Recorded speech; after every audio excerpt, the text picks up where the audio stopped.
Good morning, Eastern North Carolina. I'm First Alert meteorologist Russell James. Here's a recap of the snow totals that we did see over the past 12 to 24 hours. Of course, the big winners were closing near the I-95 corridor and near the North Carolina-Virginia border, where there were several spots that picked up everywhere between a ½ inch to 2 inches of snow. Once you made your way right along the I-587, Highway 264 corridor and point south, most of us saw just only between a trace to only a few flakes flying. So that was anticipated across the area. First Alert Live radar nice and quiet here across much of the south and the east, and even some clouds back across the Midwest.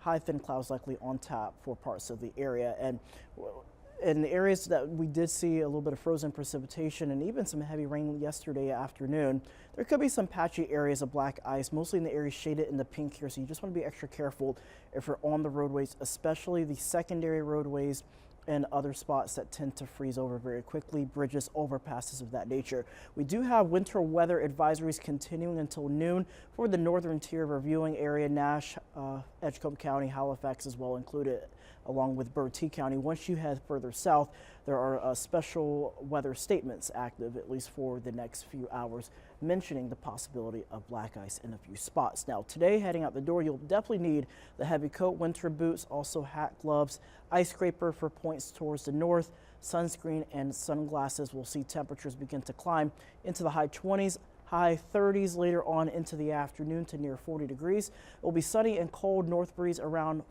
4 miles an hour, temperatures around 41 degrees. And essentially high pressure is going to be in full control over the next few days. We'll have some high thin clouds from time to time as we go into the afternoon hours, but we're already tracking our next weather system. It'll be a dry cold front that's going to be draped across the mid-south. This is going to be making its way down towards the south and the east as we head into late Wednesday night, early Thursday morning, bringing with it at least a chance of a few clouds.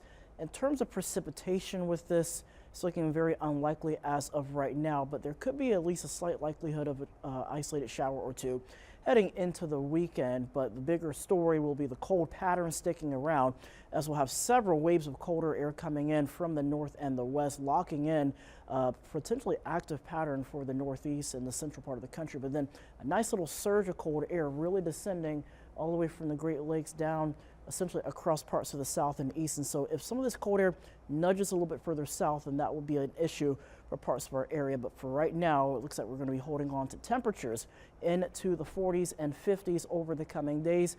Heading into the weekend, we'll have at least an isolated chance of a brief shower, temperatures into the mid 50s, but then you see that cold snap locking in going into early next week. High temperatures falling into the high 30s and lower 40s, overnight lows into the 20s.